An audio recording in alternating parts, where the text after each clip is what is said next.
your shop. We're about to pop. Whatever I do, not up to you. We're gonna shut it up. La la la. Let's stop, won't stop. Unlock your shop.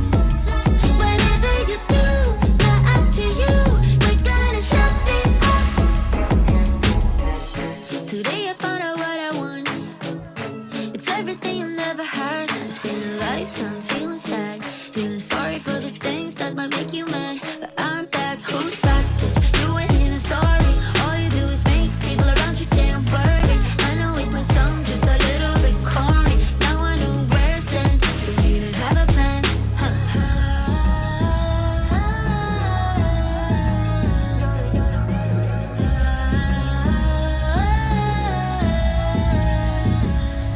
Unlock your shop. We're about to pop. Whatever I do, not up to you. We're gonna shut it up. Let's stop, won't stop. Unlock your shop. Whatever you do, not up to you. We're gonna shut it up.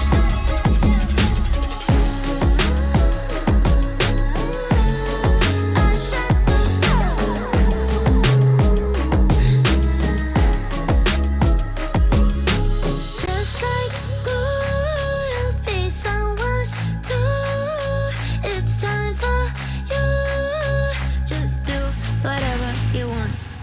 Unlock your shop. We're about to pop. Whatever I do, not up to you. We're gonna shut it up. Let's stop, won't stop. Unlock your shop. Whatever you do, not up to you. We're gonna shut it up.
From the depths of Chicago, live and direct, it's the Rico No Suave Show, starring Rico No Suave, with co-host Valerie Malesio, featuring special guests every Saturday.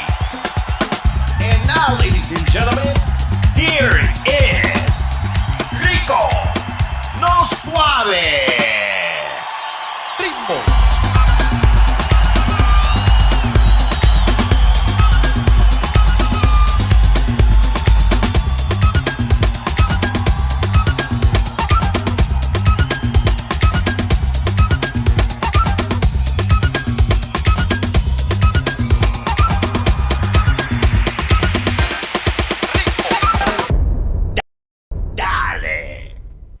Welcome to the show, everybody. Welcome to the show.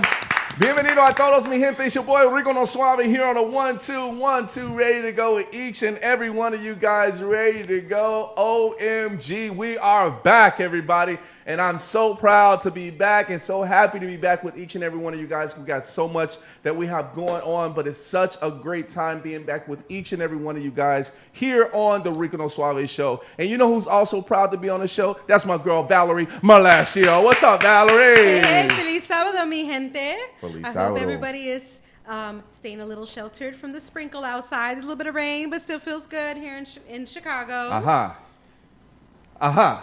Okay. What's more? I can't say anymore because there's no sunshine out today. Normally, I'm usually, excited about the sunshine, but because we're stuck in this little bit of rain, I'm just going to go ahead and pass that on. Oh, wow. Okay, pass on the sunshine. Pass it on. We need the sunshine here. Send so us all some of you guys that got sunshine. sunshine, make sure you pass it on to the show. But welcome, everybody. Welcome to the show. Today's show is sponsored by Special Occasion Events, everyone. So Special Occasion Events is your one-stop shop for entertainment needs. So we'll be talking a little bit more about that at 12:30. So when 12:30 comes around, we'll be able to actually go from there. All right, everybody, we're going to get right into our breaking news. So let's get right into our breaking news. And everybody that's on the radio, welcome to the show.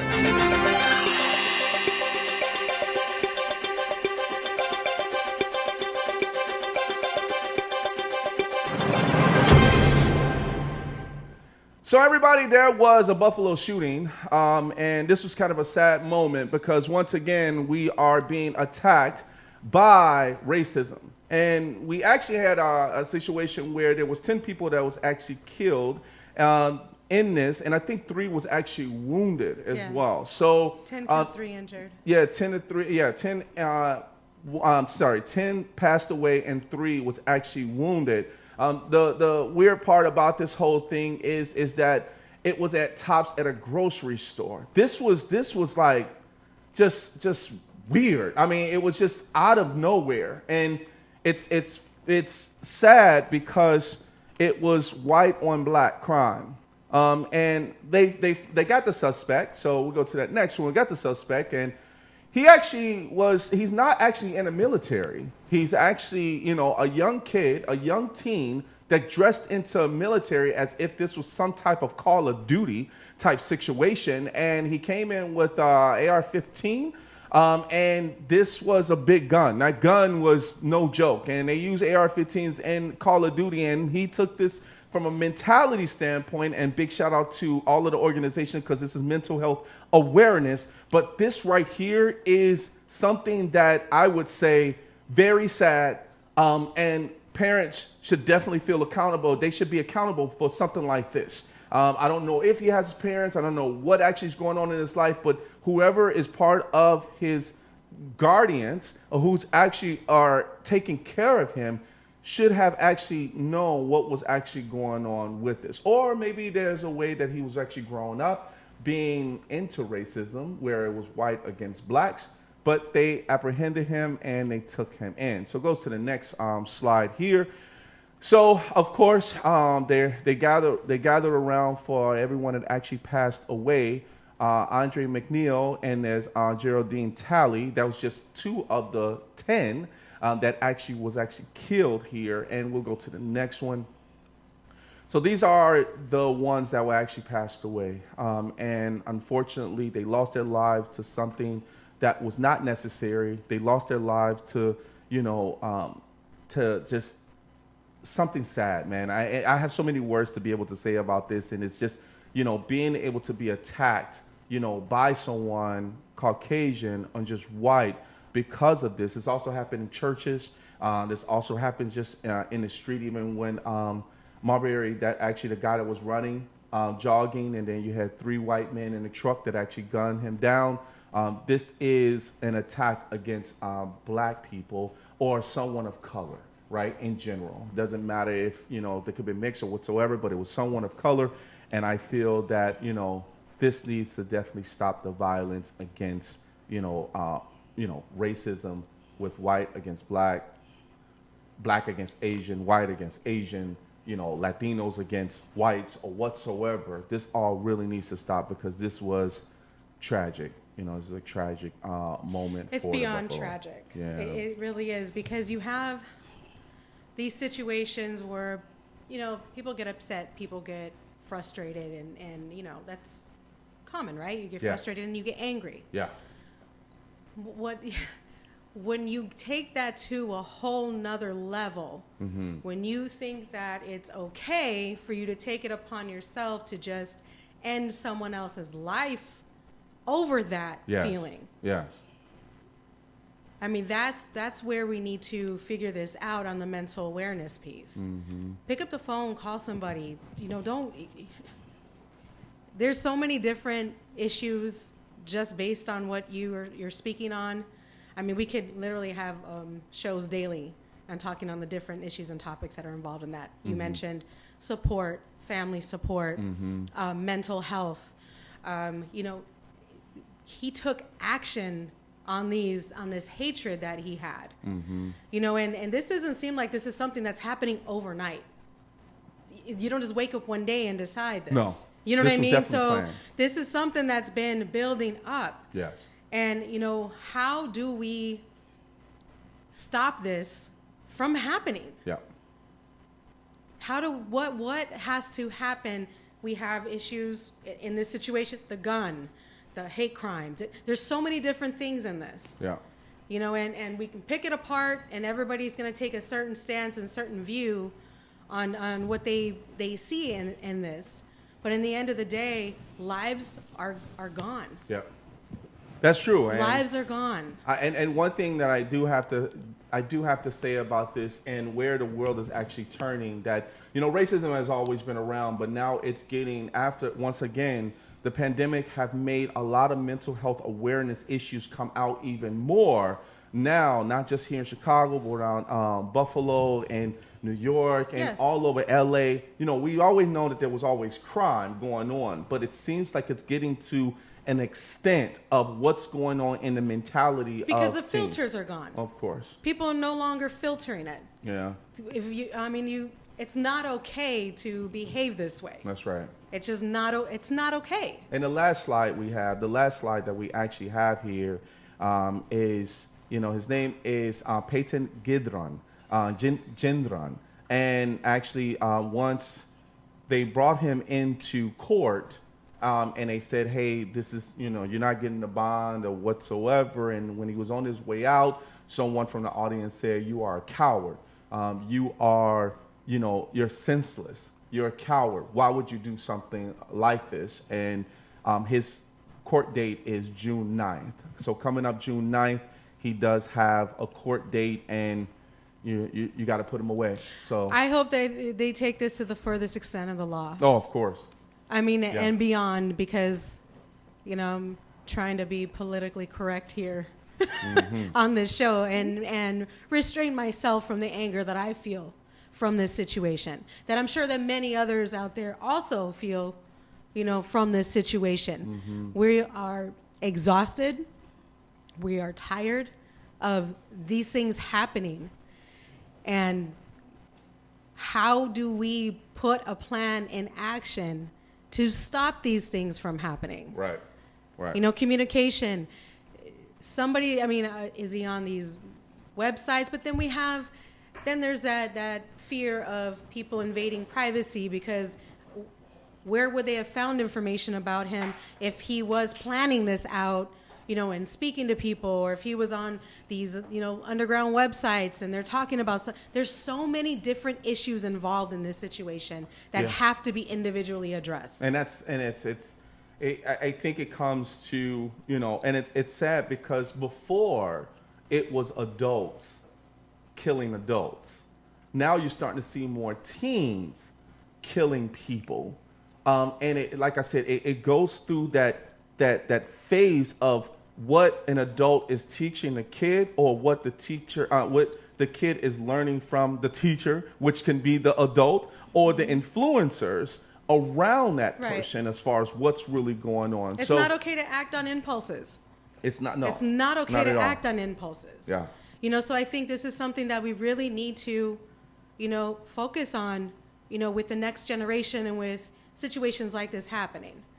Yeah. It shouldn't be happening. So for anybody, I know this is upsetting, very, very difficult for people to deal with, but we want to make sure that this is not a repeat scenario. We definitely understand your anger. Let the courts handle it. Well, I'm going to end off with this. It's hard to let the courts handle it because we don't know what the judges is going to actually give that person, no matter hard. who does what. But after a while, it's going to be, you know, consumer against consumer, people And against people. that's real. And also, I see that we talked a little bit about martial law on our show before. It was a while back. We talked about martial law in regards to if it gets out of hand, Do we get the Marines? Do we get the Army? Do we get, as far as colonization now, that's actually going to actually start even here in Chicago or or different states? The problem about this is that the teenagers itself are just running wild. They don't understand what it means to do senseless acts unless something happens to them. But once again, my condolences goes out to everyone that was actually wounded, but also to the families that actually lost loved ones. Thank you, guys. All right, we got to introduce this beautiful young lady because, I'm so happy. I want to just tell you I'm so happy. I'm so happy. I'm a big fan of crime stories. I'm a big fan of like Forensic Files, Chicago PD, Criminal Minds. And when you see things like when you see stuff like that, and then you actually are having someone that actually is actually here. This young lady, I would have to say, is an executive producer and also on-site host for Case File Chicago, everybody. She is here and ready to go with each and every one of us. I want you guys to stand up, put the magnifying glass on your eye and say, hey, I'm just acting like Dr. Crusoe, right? And we're trying to resolve some of these situations that we have. Inspector Crusoe. I said doctor, didn't I? Well, Inspector Dr. Crusoe, right? So we want to make sure that you guys help her solve these crimes. Put your hands together for none other than, her name is Lisette Guillen. Yeah. Welcome to the show, love. Welcome to the show. Thank you. Actually, it was funny when you were saying magnifying glass. I thought you meant like to see me because I'm so short. Oh no! No. I was like, I could see where he's going with it, but okay. So you went a whole nother route. Right. Okay. Welcome to the show, love. Welcome to the show. We're so happy to actually have you here, man. We are ready to go. So, before we get started, you got any shout outs you want to give out to anybody out there? Yes. Oh my goodness. So many people. First of all, my family. Yes. Sister Lorraine is here with me. Lorraine's in the house. Lorraine is right. here. I had to give her a shout out too. My mom, Mari. Hola, mama. My dad. Yeah, you gotta say hi to mom. Hola, mama. Of course, lots of people that support me. Yeah. Parents for Peace and Justice, Purpose Over Pain. Yes. We've got Family Seeking Justice. All these groups that I work with. Yeah. They know I want to say their name, but I can't remember everything right now. That's okay, That's my okay. love. Okay. Welcome to the show. Okay. We appreciate you. We're ready to get on. We got to give big shout outs because we got people checking in with us. Violetta Lopez and Angel Lopez is checking in. Wisconsin's in the house. We got Alejandro Esteban checking in. Papa, que hola, chico. Good morning, my brother Rico No Suave. He called me Rico Suave. I got to put that no in there, Papa. Right. And then we got Humphrey Banda checking in. The cookie guy. Que pasa? What's up, Papa? And then Coach Lopez, we already know you here. And then he's my man. Wow. We got an old school cat checking in with us. His name is Eddie Mosquito Cruz. Me fui.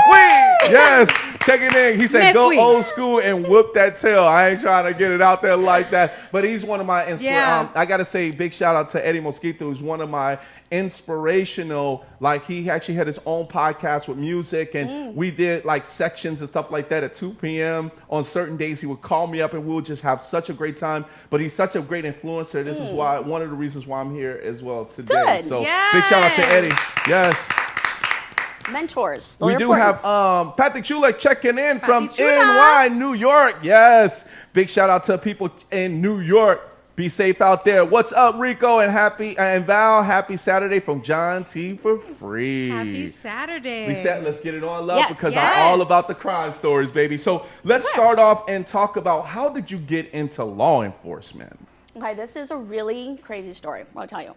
Back in 1997, I lived in Miami, and I was coming home from work. We had like these people movers that move around the downtown area.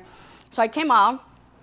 Okay, this is like a sad part, but then it turns kind of good because it gets me into where I'm at. Yes. But I was jumped by some people, and I was like, okay, I was a little shaken, being bad. They stole my purse, whatever. And so I had to wait for Miami PD to show up. So I did, and when they did, they're like, okay, well, if we drive around, do you think you can recognize them? Because I knew they were from the neighborhood. And I go, yeah. So we get in. Well, as we're driving around, a call comes over the radio that there's a man with a gun in a front yard threatening people. And they took me with them. So like instead of like dropping me off or saying, hey, we're gonna come back, they took me with. Yeah, they took me with. So my first ride along was with Miami PD. So That's hot. yeah, and so we got, and they're like, okay, just stay in the back seat. And I'm like, wow, these guys are pretty chill for what's going on. So I was like, all right, well, if they're chill, then I'm gonna be chill too, right? So I like watched it all go down from the back seat of the car, and I was done. I was hooked. Yeah. Oh, That's man. hot. Yeah, that's cool, man. Right? So you were like invited into that No industry. kidding. No, I was thrown in the mix. They were like, let's go, we're riding. Mm-hmm. You should have been like, hey, I need a gun. Give me a gun. Right. Give me Can a I handcuff. Let me borrow do your gun? something, No right? kidding, right. She jumped down and was like, okay, what's going on with her little flip pad? Like, Right. Right. What's going on here? Yeah, right. Pretty much. And that's how it started. So that's how I got into it. And then later on, I just kind of kept it and do have an illness. I have multiple sclerosis, so it doesn't allow me to really do a lot of strenuous or activity things that an officer would do. Sure. But I had a really good family friend named Roy Dominguez. Hey, Roy. Still a great family friend to this day. He's now an attorney, but he was a sheriff at the time. Okay. And he would like let me come in and learn things. Okay. And it was really cool, like the way like people just allowed me to come under their wing and learn things. And so it just spiraled from I there. love That's that hot. story. Thanks. Well, there's a saying that when the student is ready, the teachers will appear. Yeah. Yes. You know, right, so- right. Yes. That's It's like true, how and the that's whole true. thing unfolded. Right. It went from this, not so great situation. Yeah, which ended up being I'm really not cool. wishing that on you, but Right. had that not happened, you wouldn't have had these series of events to follow. You don't change things, right? When they're in motion, you try not to change because it's like always like that butterfly effect. Yeah. One little thing goes off, Yes. and things could spiral and go other ways. Yes. Yes. So, but that's really cool because it kind of also reminded me of it's funny, American Pie. And he was in the back seat and he was trying to be a bad guy, like trying to be real McLovin, trying to be that bad guy, and it was just so happened to him being in the back seat and then also going around and the cops are actually pulling people over. And he Right. was like in the back seat, just, like, oh my God, I want to do this, and it's cool to be able to get into that course. You started your course in the back seat. Actually, Yes. just knowing that you're actually with the police officer. So what happened after they when a police officer and they took you with them? What did you? After that. So let me so wrap up that story. Yeah, sure. The scene that police came through. They did calm the guy down, and this other officer showed up, and they got the gun and stuff. But then it was like we all almost forgot what happened, and then they just dropped me off, and I was like, okay, and then we just went on like, Nothing. yeah. Wow. Yeah. That's hot. Yeah, man. like, what do you do? That's hot. It's like, okay, What a way to pivot your experience I know. with the police. Yeah. That's such yeah. a great intro. Yeah. And I think You that know, is so such it- a great way to bridge that Right. community gap Right. with the people and the police. Yeah. You're exactly right. So that was true community policing right there. Yeah. Right. I wouldn't recommend like a shootout for everybody. And I wouldn't recommend, even ending up in the back seat of a police car to everybody. Sure, but, right, it was, right. it is what it is. It But was fortunate that, you were Yeah. being protected. You were being Yeah. protected for anything that may have come towards you. And they were nice enough to be able to go ahead and drop you off and Yeah, know thanks. as far as the situation. You know what I Absolutely. mean? And plus you was in Miami, too. I was in Miami, yeah. What I'm else gonna can tell you say now, right? You in yes. Miami. Right. Absolutely. Sunshine and chasing the bad guys. Right. So then I fast forward. I got into some media things because I do have a media background. Sure.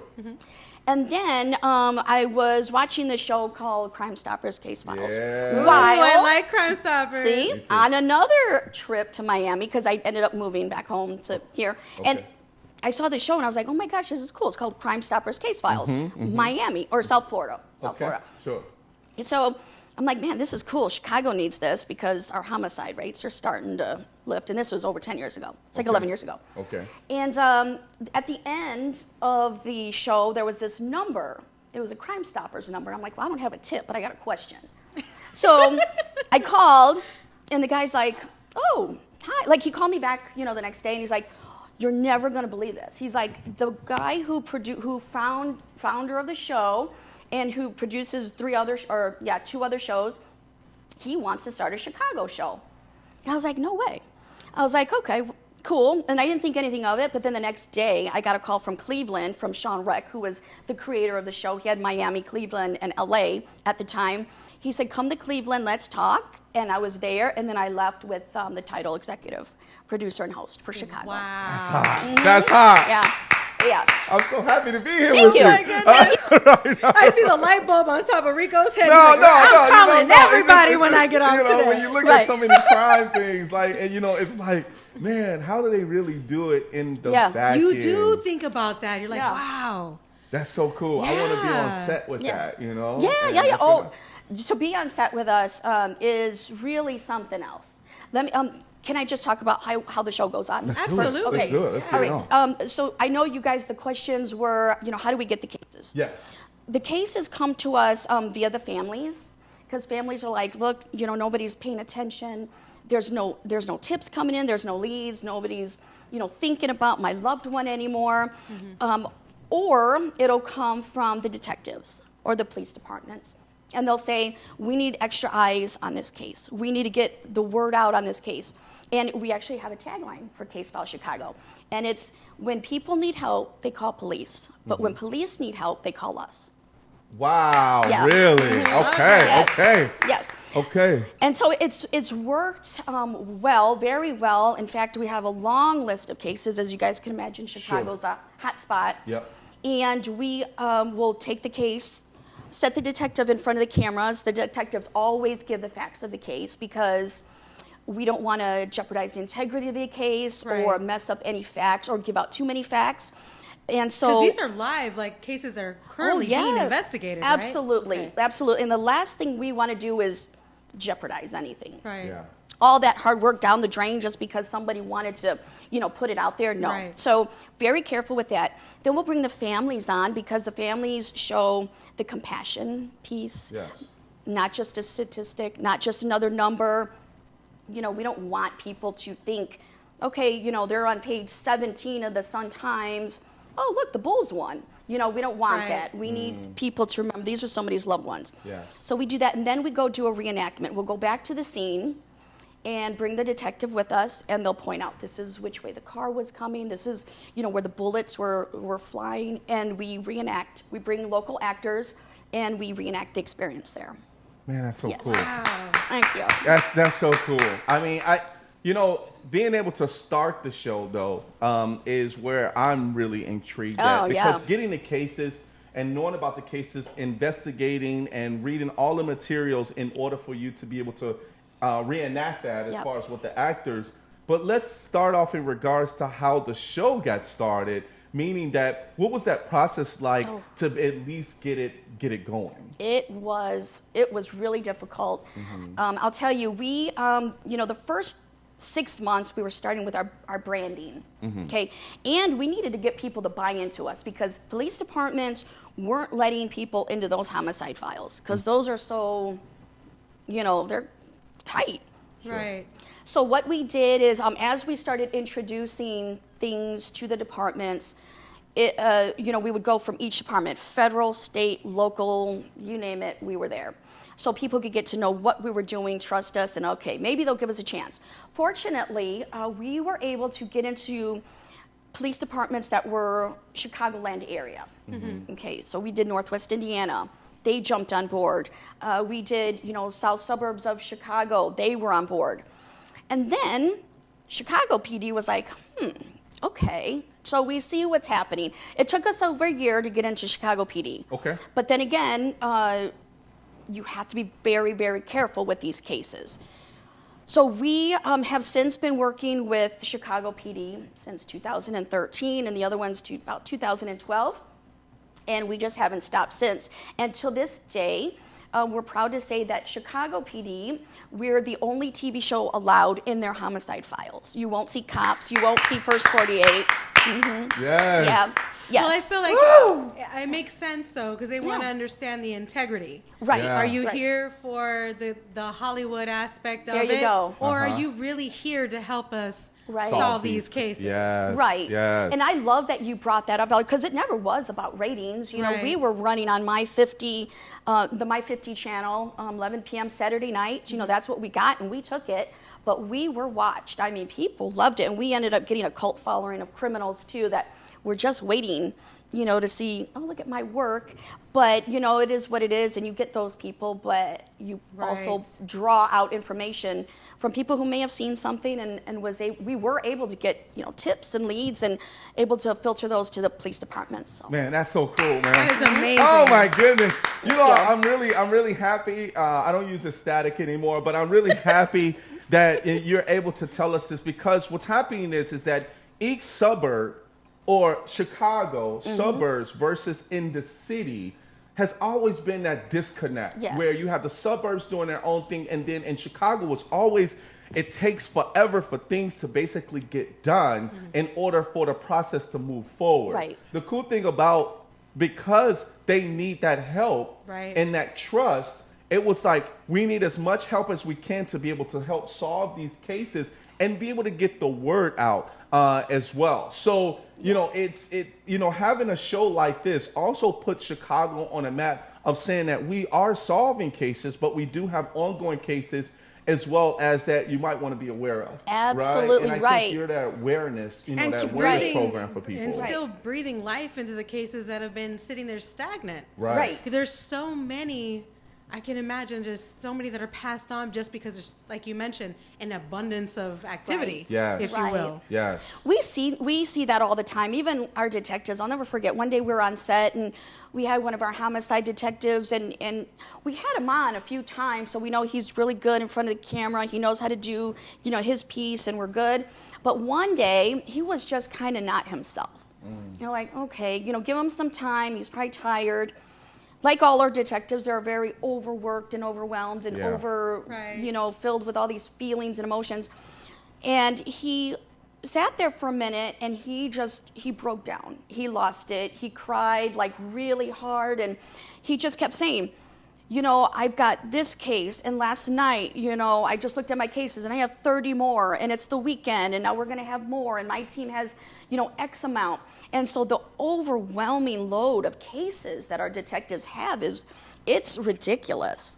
I mean, just to have to go with these, and then not to mention you get the new ones, and then you still have those other ones prior that happened. Right. How do you catch up? How do you pay attention to any of Right. the tips that come in? Yeah. Right. Yeah, so that I can imagine you guys coming in, you know, you kind of had to prove yourself a little bit. Right, That you right, are right. here to help. Right. And that did give them, I don't want to say some relief because there's never relief, but at least a little bit more of eyes and ears out there. Yeah, and you know, it did give them a little bit of relief, Valerie. So I like that you said that because now they have almost like a buffer.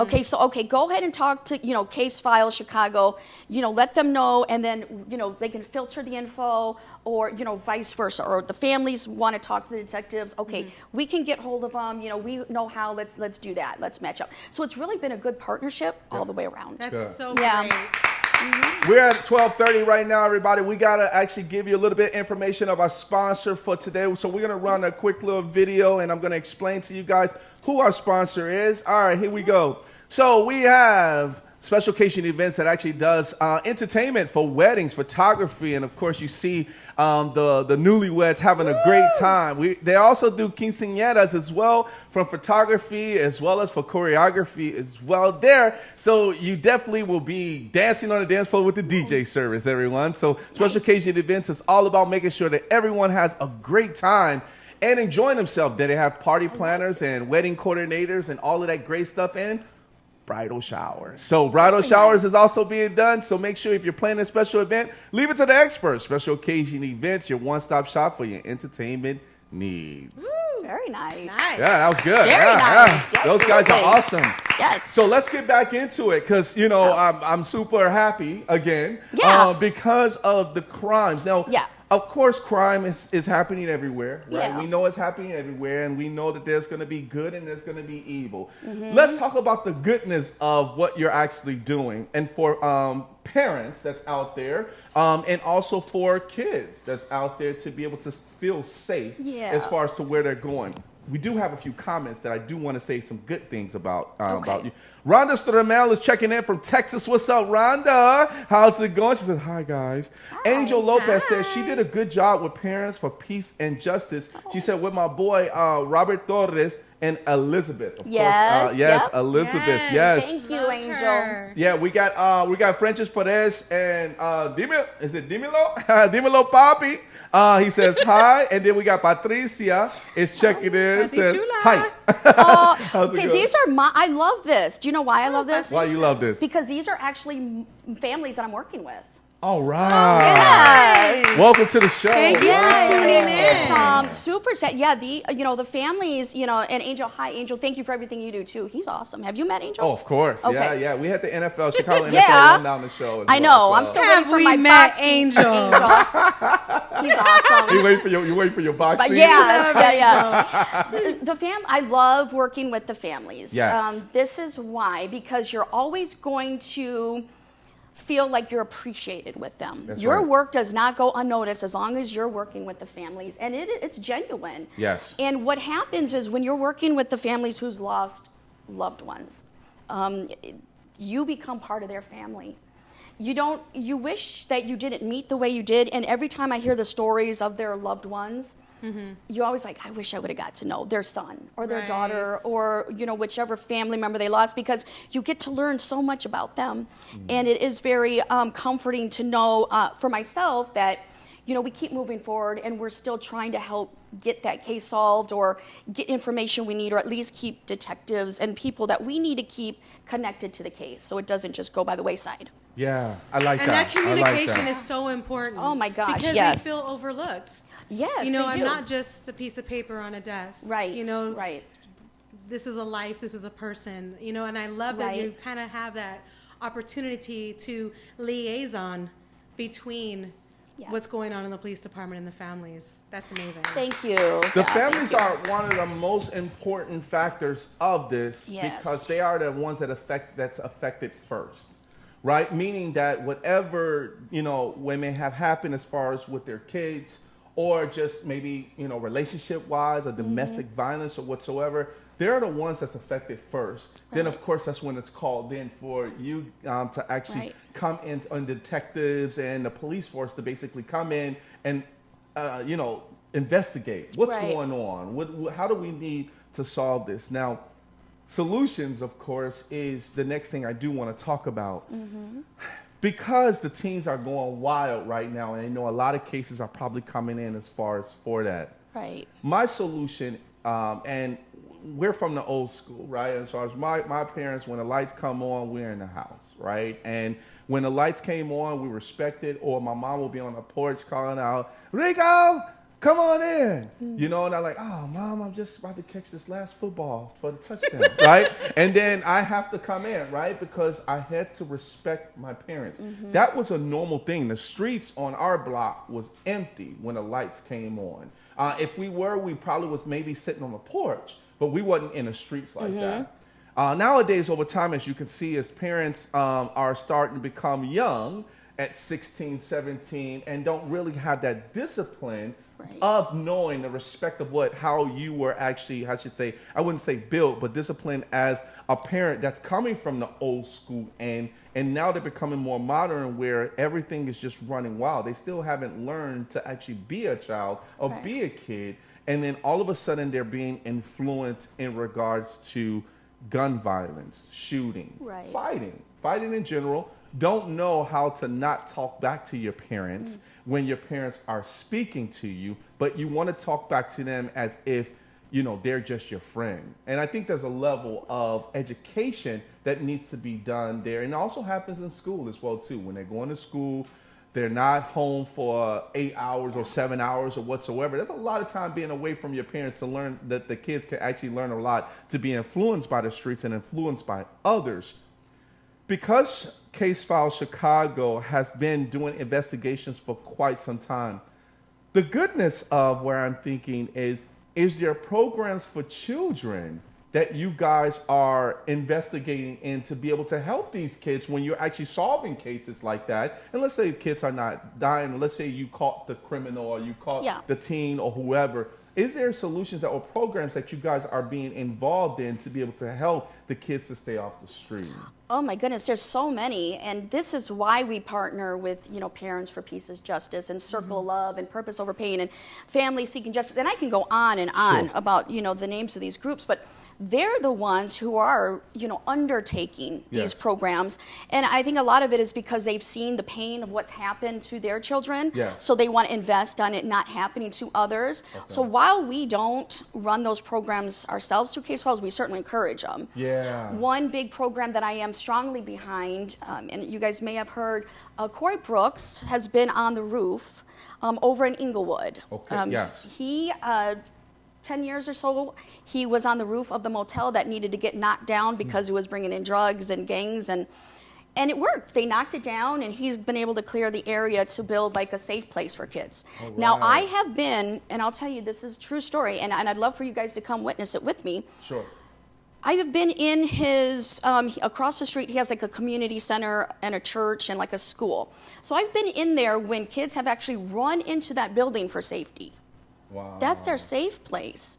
Now, Corey Brooks is sitting on the roof, a makeshift roof, and he's been there for over 130 days. We need to get him on your show. Yes. And he will not come down until the next, I think, $25 million is raised for him to finish building this community center. But we need it so bad, and I wonder why we're not getting help from the city, and why we're not getting help from state, and why money's going towards other things. Because when you see the kids that actually run for safety into his building he has now, it makes sense to make something safe for the kids. So there's a lot of programs out there, and in fact, I'm going to invite your crew to go on the rooftop with me. Let's do that. Let's go. Let's do it. Awesome. Let's do it. Yeah, I think, it needs more awareness. It is on the south side, but, it doesn't matter. He welcomes, bring your kids, drop them off in the summer, especially before you go to work, drop them off. Let them enjoy. There's so many things there. He feeds the kids, they're all taken care of, and great programs. There's field trips planned for them. We need more of that. But we also need more of our authoritative figures, to step in and say, that's working. Let's put some money towards that. Okay, maybe we can take a little, a few dollars from here and put it towards that, because his thing's working. Okay, a lot of programs that these parents are doing, there's no funding for them. I tell you, I've been to so many events where everybody pitch in $5. Okay, you bring the pasta salad, you bring the, the cans of pop, we'll get together and make it happen. But we need more of that, and we need more funding for these organizations that are doing things like this. Absolutely. Now let me go back. Thanks, Sorry, I have Valerie. to clap for that. I love that. I want to go back to one thing. You were talking about kids talking back and parents. I can't tell you guys how many times I've seen photos, because we get photos, sent to us with tips, people with guns. Parents, and I'm not talking young, I'm talking grandparents, posing with guns with infants. Making their little babies do gang signs, and they're like 3, 4 years old, and they're dressing them in colors. That is happening more times than not, where they're teaching their kids these slogans and these colors and signs to do. So it's becoming a real problem in that sense. On the other hand, I think people have forgotten the whole saying of it takes a village. Because I know, like, if I got in trouble in school, I got in trouble. I'm done. And then please, I beg you, don't call mom, because I'm not. She's got to deal with me. Okay, so it's like, you get through that. I had neighbors who would get us all the time, and my mom would be like, "Good, that's what you get for acting up," and I'm fine. I grew up just fine. I always stress, don't sugarcoat. I'm not going to sugarcoat anything. I've said it before. I've said it on, press conferences. I will not sugarcoat to the criminals, nor to the kids. Do you know why? Because the streets aren't sugarcoating a doggone thing to these kids. That's right. And so if they're old enough at 7, 8 years old to be holding guns and shooting people, we're going to talk straight up to you. Yeah. I have a different approach in regards to kids that's becoming criminals or actually have been in that realm of programs of knowing the difference between right and wrong. A kid is, when you're young, you know the difference between right and wrong. You know if you're fighting, you know that's bad unless you're trying to defend yourself, right? There is a difference of a kid knowing what the difference is right and wrong. When the kid may actually try to go for a cup on and it's filled water. No, don't touch that. And the kid comes back and says, oh, okay. And then no, go and sit down, right? You start learning that at a younger age, at a small age. I'm gonna be honest with you, it's 2 or 3, because that's when your hands want to get into everything. Then you start learning about, hey, well, I'm not supposed to go and do that. You start repeating what your parents are actually doing, or whoever your guardian is. You start repeating things because they actually start repeating, every single thing. But after a while, I'm not saying that I'm losing hope for the kids. I love the kids. I have 9 nephews and 2 nieces. And I watched them grow up. And one of the things is that I've always tried to tell them the difference of being right and wrong. And you're going to make mistakes. You're going to make mistakes. That's human, right? You're going to make those mistakes. And there's nothing wrong with that. But you have to be able to understand the mistakes that you're actually making may cost you down the line, or it may help you to learn from that mistake that you made. So the one thing that I will say is that these kids that's actually out and about, we hold the parents accountable, because this whole thing about the curfew here in Chicago, the curfew that actually is happening, which I think is a good thing, that the curfew should be at 10 o'clock, because it takes us back in the back old days, when if the lights come on at 9 o'clock, you go back home, right? You go back to where you belong. I believe that there should no kids, and this also I might have to throw Las Vegas in this as well too, that kids should not be out when the lights come on downtown. Anybody that's under 18 should be at home, right? And say 21 if you really want to push it, but 18 should be at home. There should be no reason why there should be a crowd of young teenagers at Millennium Park, and then all of a sudden a shooting breaks out. It kills a kid that is a good kid, that has not been out in such a long time, and his mom let him go out just to have a great time, and next thing you know, her son never came back home. But then on the flip side of that, when they apprehended the teen, those kids should definitely be charged, and I think they should definitely go into juvenile detention, and they actually should go through a program to be able to help them mental awareness, knowing about gun violence and what it's actually doing to the community, but also to other parents as well. So I'm not against it. After a while, I was like, no, we got to get these kids home. But after a while, you start thinking about it. Well, these kids are going rampant. They think that killing people is okay, and it's not, and they need to learn that lesson either. Now, some of these cops are actually shooting back and shooting these kids now. And we go back to martial law. If the kid actually shoots someone, you think the martial law is going to care? No. I think they're going to shoot them back. I don't want to lose the youth, but the youth have to be taught a lesson in order for them to be able to understand the difference between right and wrong. Yeah, and there's all those effects. In fact, we just had another incident in Millennium Park where... recently. Just recently. Yeah. A couple days ago. Yeah, and he, wanted to climb over the fence without being searched, and he shot at an officer off-duty. They shot him back. Yeah, and they shot him back. In the butt. Right, and he was hit. And trying to run that off.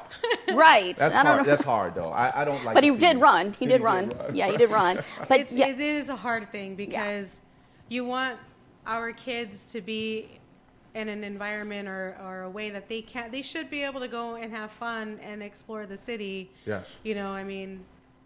We teach them about buddy system and good, clean fun. Is what they kind of deem it. Yeah. And then you have situations like this happen, where it turns into some mob action scenario, and that converting from friends hanging out into criminal activity. Yeah. You know what I mean? It's like it transitions over. And the parents, it's a lot of things involved. Again, it's not a one answer solution, because it is parents you need to know where your kids are at. Yeah. That's true. You need to know where your kids are at. We need to assume responsibility. I was a single mom for 20 years. Worked 2 jobs, I knew I had to know where he was at. Yeah. I had to know. I would get calls, it must be 9:30. I see him running down the street going home. You know what I mean? So you have to find a way to communicate it through. It's not a perfect scenario. Right. It is hard. It is and there's hard, going to be yeah. mistakes. Kids are smart. Yeah. They communicate. They're growing up and they're learning how to navigate in this world, and they're learning the things that are right and wrong. And kids are going to be kids. They're always going to push the boundaries and test the limits. Yeah, there's, it's, I'm glad you brought that up because most of the parents, they are doing everything they can. Exactly. So and it's not, I guess, so my point is it's not always fair to say Yeah, right, the parents, right. the parents, the parents. Yeah. Although that is a big factor. It is a big factor, and it is hard, especially nowadays, because you have so many influences with social media and Twitter and YouTube and whatever else we got going on. But all of these things play a big role in what's happening, because that's how these kids are gathering. Yep. Right. It's and it's a shame, and the stacks are real. The odds are really stacked against parents nowadays. It is, That's because right. it's kind of a catch-22, right? Yep. So you're a good parent. You teach your child independence. You teach them how to, be independent, Right. hang out with your friends, and go grab sodas and snacks at the shop. Walk with your little group of friends to the corner store. Okay? Yeah. You're teaching them good things, right? But then something like this happens, and it's like, oh, no, you should always have where they're at, keep them at home. But then you're a bad parent if you keep them at home, too. Yeah. So it's trying to find that happy medium. You just keep your kids home all the hours on social media all day. So it isn't a one-word solution. It's not. not. It's going to be a lifelong journey of information and changes, Right. and being, being able to switch up the way we manage things at times. It's not a one solution. It's kind of like how I feel with parenting. 'Cause I feel like you're damned if you do, you're damned if you don't. Right. Right. Right. Am I a good mom because I let you go to McDonald's by yourself? Or am I a bad mom and neglectful because I let you go to McDonald's? You know what I mean? And you're never gonna win, right? You're never gonna win. So we're gonna take a quick break, real quick, because we got at 12:48. Kind of missed our timing on this one, but it was a good conversation. I love it. All right, everybody. So this one is for Hot on One Salsa. Everyone, is our second sponsor for today. Hot on One Salsa. Yes, that is a dance company, everyone. So if you love to dance and you love to have a great time out there, they give out workshops, at Humble Park Fieldhouse. Of course, you see who I am. That is my company, Hot on One Salsa, teaching kids as well, everybody. So, and of course, you see me smiling again, right? Having it with the kids. So love to actually dance with the kids. That is hotonOneSalsa.com. Everybody go and check it out. And if you love to dance, this is where you want to be. All right. I love that. We're at 12:49 right now, everyone. We got 10 more minutes to go, but I do want to say hello to Roseanne Almeida. ¿Cómo está? Violetta says sometimes it's not the parents' fault, but they can influence and guide. Absolutely. Yeah, and that's definitely true. Right. That is definitely Looking true, for, Violetta. Yeah. for sure. teaching opportunities. Correct. Yes. So how could we have better managed this situation? Patty What could we Escobar. done things, Hey, so Patty Escobar says, Rico would want to be an actor on one of the shows, expand the acting skills. I was Hey, gonna I say was something. trying to hold it back. I was gonna say something, but I was trying not to, I did a few acting. I did a little bit acting back in the day. I was loving to be on the tube. I was loving it. I wanted to be in front of the camera. I did a few acting gigs. We'll get you on. We'll get you on. Yeah, I would love to be an actor, but just let me know. Let me know when the contract comes through. We got you. Man, I'm so happy. Are you having a good time? Yeah, this is great. I love the energy in here. Yeah, the energy. The energy is really good, and your studio is beautiful. Thank you. Beautiful. Thank you so much. Thank I you. want to actually get you guys outside of the studio and do some live remotes to work with us. I will come with my detective hat on, my magnifying glass. Rico, I'll bring you some Scooby snacks, okay? Solve mysteries. I got a mask that's Scooby Doo. Maybe I'll Do bring you? that too. Yeah, we're gonna do that. That's great. We can get them a badge at the dollar store. Right. Those tin ones. Come on now. Freeze. Right. All right. So let's keep it going. Okay. So, how has, and this is kind of, we talked a little bit about how we're engaging the families involved into, the cases, right? So how is, and tell us if you have any stories in regards to this, in regards to bringing justice, how the Case File Chicago help bring justice, for families and give them that ease of relief that the criminal has been caught or injustice has been served? Oh, okay. Well, let's see. Off the top of my head, and I know, and this is one that, because there's so many ways that we get tips and, tips and things into our hands. We love it. It's just something that we know that it's working. The show's working. Yeah. We had one case where the show was being allowed to be aired in Cook County. Okay. Yeah. So the Cook County Sheriff said, "Yeah, let's put it on. These are real cases. You never know." Sure enough, we aired a show from East Chicago, or a case from East Chicago. Okay, and detective head went on, only gave certain facts of the case, and this is again why we don't interfere, because only certain things were made known. And there was a guy in jail sitting there waiting. He was a non-violent charge. It was a drug charge. He saw the show and he knew something about this murder case.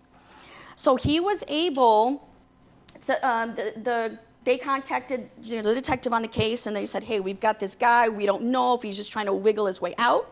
Sure enough, this guy knew exactly what type of gun was used, that there was a TV stolen. We never put that out there, what type of gun, or that a TV was stolen, but the detective held that back, and this guy knew it. So with this guy talking, and sure, he made a deal, a nonviolent guy, drug charge.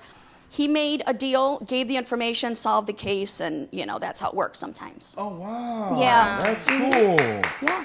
That's cool. And, solving the cases now, when a case is actually solved, like say for example, you do the whole story about it on Case File Chicago, and of course during that time, let's just say you do that, do they ever come back to you and tell you that the cases are solved? Yes. They Yeah. do? Oh, absolutely. Mostly? Right. All the Okay. time. And then that way we know, to stop airing it, because there's laws that you cannot obviously keep showing somebody's wanted, if we do, because sometimes we do know who it is and we put it up there. So you have to be very careful on those things. Oh, that's all the legal stuff. So we stopped running the episode, and plus we don't want to bring back memories for the family either. Sure, of so course. we take them out, and yeah. Yeah, that's cool. I really like that, man, because it's kind of like give that relief. So, of course. Those are the best conversations. Man, I would Oh my imagine. gosh, yes. Those Yeah. are beautiful conversations, Yes. Yeah. right? And it's just that relief. And then there's also, I also watch a program called Unsolved Mysteries. I Yeah, think that's yeah, what yeah. it is, right? Unsolved. And those, and also there's another one, Unsolved crime stories or something Yeah. like that as well, right? There's a lot of them. First 48. Yeah. Oh, yeah. I mean, Yeah, crime is, it's, everybody's like, oh, it's such a bad thing, but it's also very human nature. Yeah. It's in our nature to know what's going on. And I think that's another reason why we were successful, is because we were so hyper local Yeah. that it wasn't a crime that happened in Arizona or, California. It was right here. Like, it was relatable. oh my gosh, I drive down Cermak every day. I didn't know that happened. Yeah. Or So they see the reenactment. It's like, wait a minute. Yes, exactly. I was coming out the store that day. Right. Yeah. I saw so-and-so. I saw a person that looked like this. Yeah, and that's, having said that, we've been back at the scene filming, and for some reason, people love cameras. Sure. So they want to come out and see what's going on. There has been so many times that people have flipped us tips to give to the detective at the scene, or while, our camera crew's out, they'll give us the tips, but even though the detective is right there, they don't want no part of it. And that's okay, Yeah, sure. as long as we're getting the tip. Yeah. And that's good because, as I mentioned, it's a good being that liaison. Because Right. some people just deem the police department as scary. Mm-hmm. They don't know exactly. Right. Or they feel like they have so much stuff going on, they really don't care. Or, Right. And I'm not saying that they don't, but these are kind of the stigmas. Yeah, the that other are out stigma, there. huge stigma, is, oh, I don't think that was important enough. It was just a small, tiny detail. Every single detail is important. That could be what breaks the case. I mean, it could be like, when somebody dropped this lipstick, but I just kicked it and didn't think of it, or I took Right. it and took it home. That might have DNA on it. That might have something. So everything is important. Any type of detail. This is my lip gloss. That's hot, man. Detail. That's hot. Very important. So we got another comment. What's up, NY Joe Saucedo? How are you, Papa? Bienvenido. And we have Roseanne. She actually says, environment is a strong influence, but setting an example can make all the difference. And then that and having those difficult and real conversations about what's going on in the world. Yes, absolutely. I do agree with that. Very good comment on that.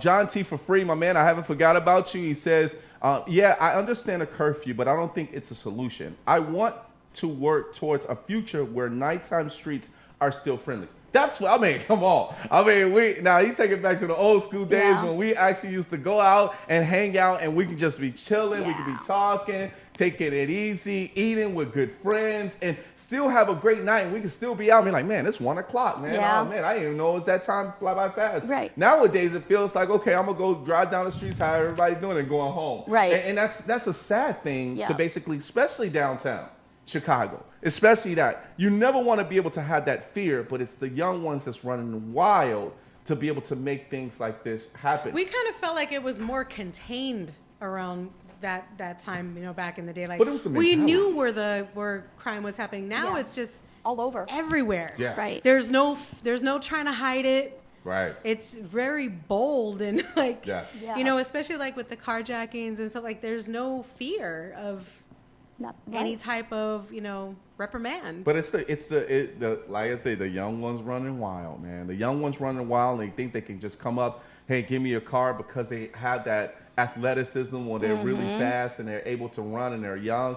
But I'm like, man, you might hijack the wrong person, and then you're not that fast to find a bullet, right? Yep. That bullet's going to find you. And it's sad that it has to be able to come into a war zone like that, but the kids needs to understand that if someone actually dies, or if one of your friend dies, that needs to trickle to say, man, we need to hold up. We need to stop doing this. But I don't think the mentality awareness is actually there, because they think that they're kind of like immortal, right? They're thinking that nothing will happen to me because I'm doing this. And then it's retaliation time, and it's round and round we go. And it just spins in circles. They get them, they get you get us, we get you, type of mentality. It's about 12:58.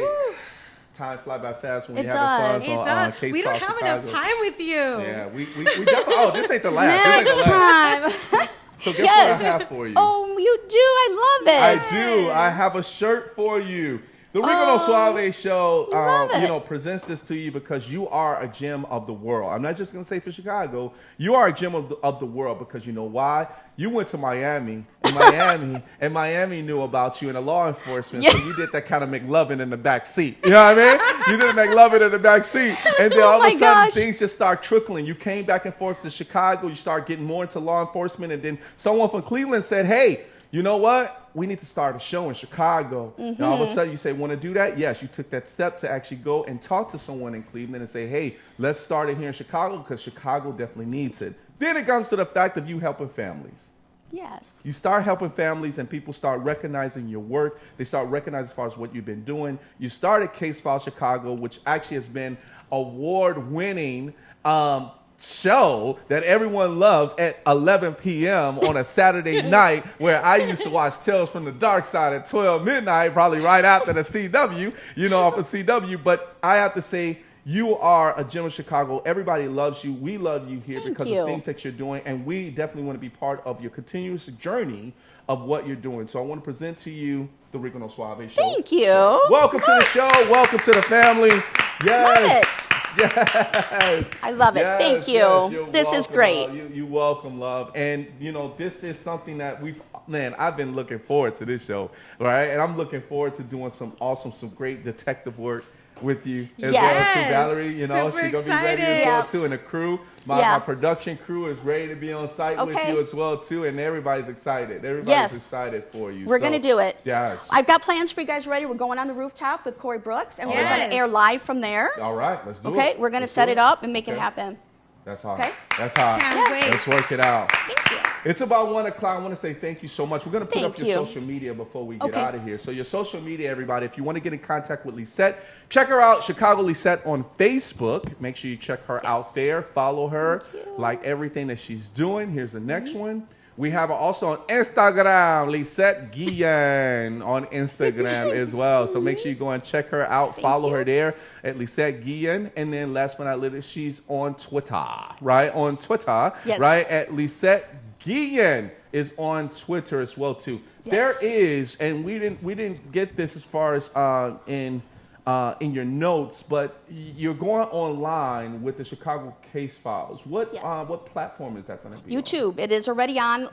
Lots of cases already on there, and people are binge watching them. Binge watching? Okay, yes. so Case Files Chicago on YouTube. Okay, Case Files Chicago on Case Files YouTube. Yeah, so make sure you guys go and Thank check you. that out on YouTube as well too. Subscribe to the channel and our social media as well. So make sure you check us out every week. www.riconosuaveshow.com is where you'll find more information about us. And then here's the next one.